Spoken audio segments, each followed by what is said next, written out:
Goeienaand. Vanaand wil ek met julle praat by Woord en Boekrol oor die potter en Judas in die veld. Nou ja, wanneer was Judas in die veld? Eers wil ek julle vertel van die pottebakker. Nou, ons lees in Jesaja 64 vers 8 dat die Vader die pottebakker is en ons die klei. Nou, ek wil 'n bietjie terugvat na die antieke tyd toe, van hoe dit gewerk het met die pottebakker in daardie tyd. Nou jy sien, as iemand 'n pot gekoop het in daardie tyd, dan het die pottebakker vir hom amper 'n waarborg gegee vir 'n baie langer tyd as wat ons op enige iets waarborge kry vandag. En sou daai pot dan nou gekraak het, gebars het, geval het, gebreek het, dan het die pottebakker vir die persoon toestemming gegee om die pot terug te bring in sy toestand. Nou het die pottebakker al daai stukke skerwe of stukkende potte gevat en dan so in die hoek van 'n kamer gesit. En dan het hy 'n hamer of 'n swaar ding gevat en dit nog verder stukkend gekap in skerwe in. Dis 'n bietjie rof, reg? As ons mooi dink. In Jeremia 18 vers 3 tot 6 beskryf die woord ook. Die pottebakker breek die pot en dan hervorm hy dit. Hoe is dit moontlik, reg?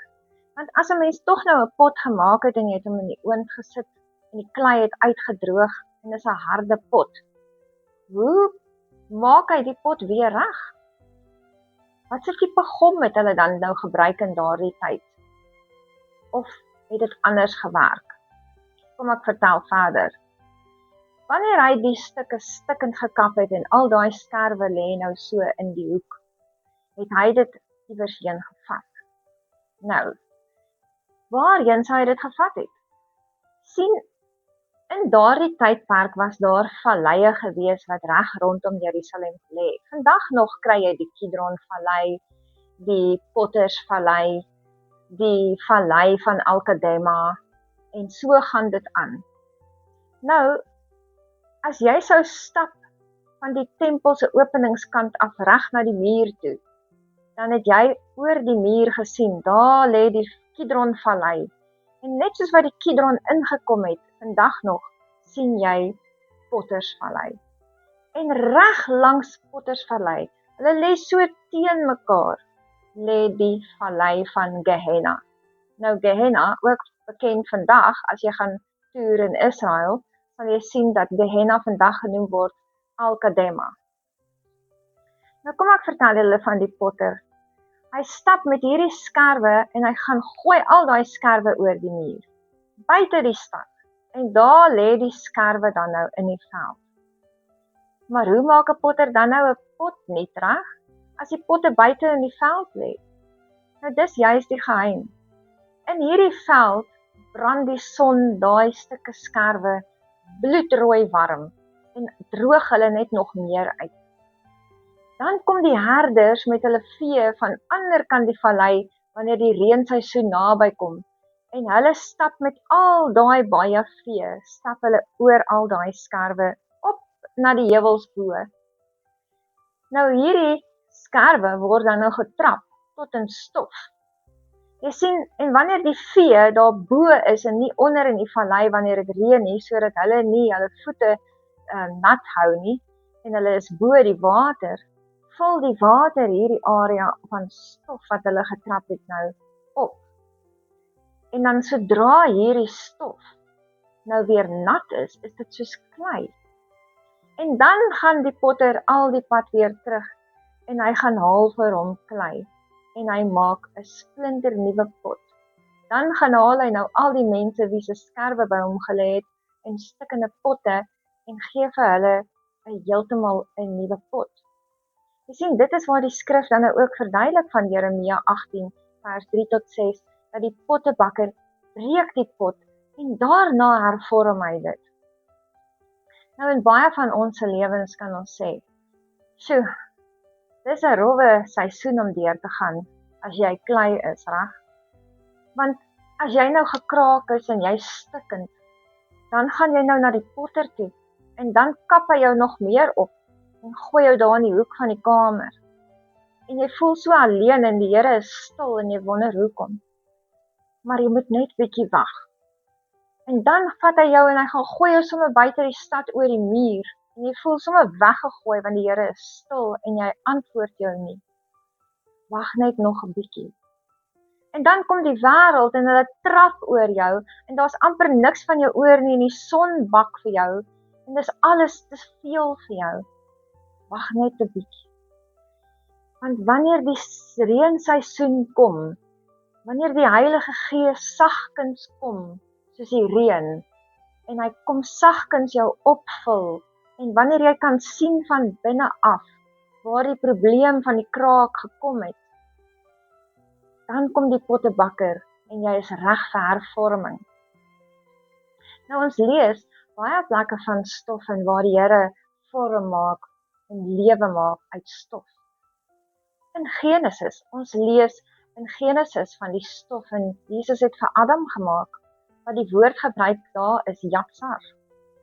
Nou lees ons ook van Jesus wat spoeg in die stof en hy maak klei en sit dit aan die blinde man se oog. En hy word genees. En dis ook dieselfde vorming. Jy sien, baie van ons probleme moet ons na die potter toe vat.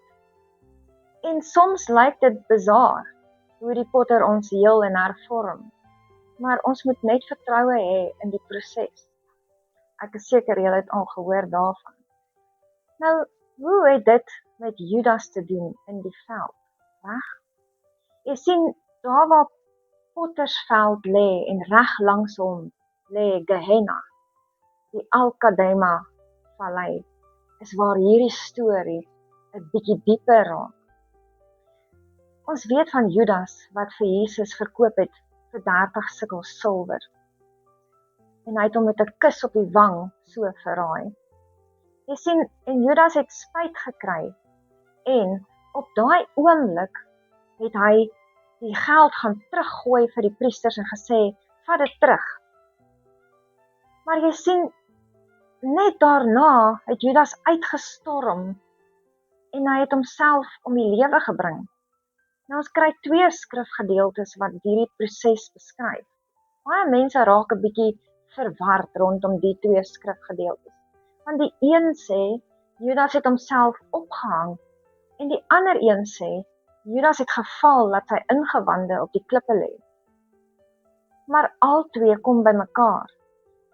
Nou, 'n mens moet die veld verstaan om die proses te verstaan wat daar gebeur het. Die Al-Kadema Gehenna vallei wat reg langs die pottersveld lê, word beskryf as die vallei van die hel.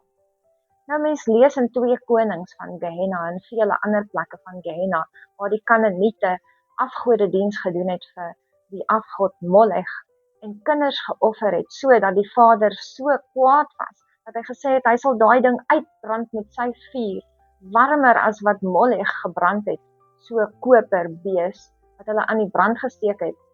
Nou jy sien, daai grond het redelik 'n goeie inhoud van sulfur in. En dis alreeds baie warm as jy 'n vuur brand daar. En dit is ook waar die beskrywing dan vandaan kom, waar die woord dan sê, Gehenna, soos die hel. Ons lees dan nou ook verder, waar Markus dit noem. Hy sê in Markus 9 vers 43 tot 48, sê hy, om in die hel te gaan, waar vuur nooit uitgeblus word nie. En daai woordjie daar, Gehenna, word gebruik. Jy sien, later kom iemand en koop hierdie veld met 30 sikkel silwer en hy sit al die mense wat nie familie het nie, die naamloses, word in Gehenna Al-Kadama begrawe. Ons kan daarvan lees in Matteus 27 vers 7 tot 10. Die veld word gekoop vir vreemdelinge se grafte met die 30 sikkel silwer. Nou hoe steeds pas dit in by Judas? Jy sien, op 'n stadium het Jesus hierdie woorde gesê en ons dink amper dis 'n bietjie breed. Hy sê, was Judas maar net nooit gebore nie. Sjoe, Hoe is dit moontlik dan? Hy het hom gemaak, reg?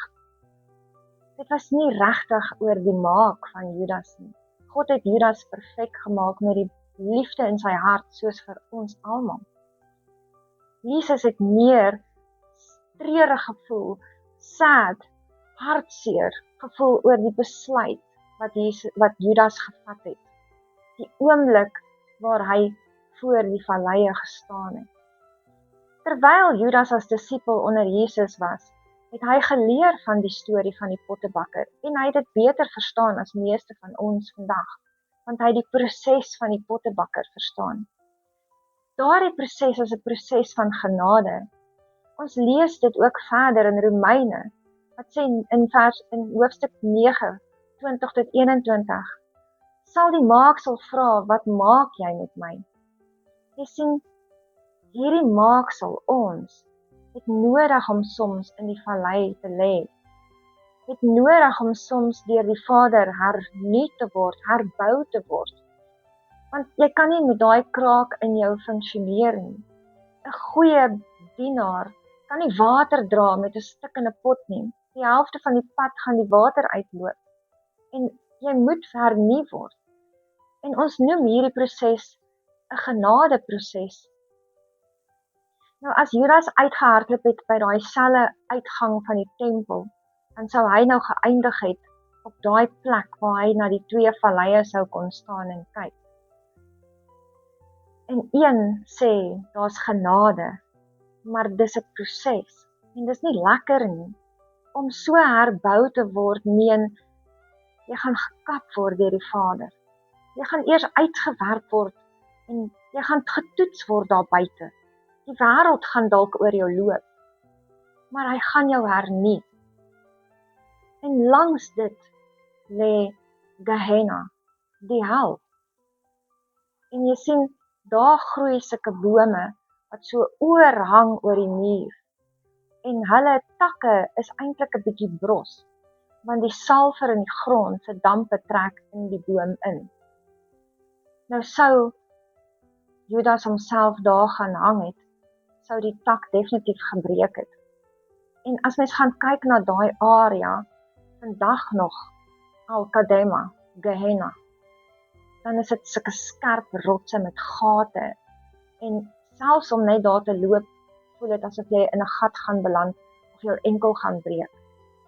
Nou, as hy daar moes val van 'n tak, sou hy beslis sy ingewande uitgeval het op skerp klippe.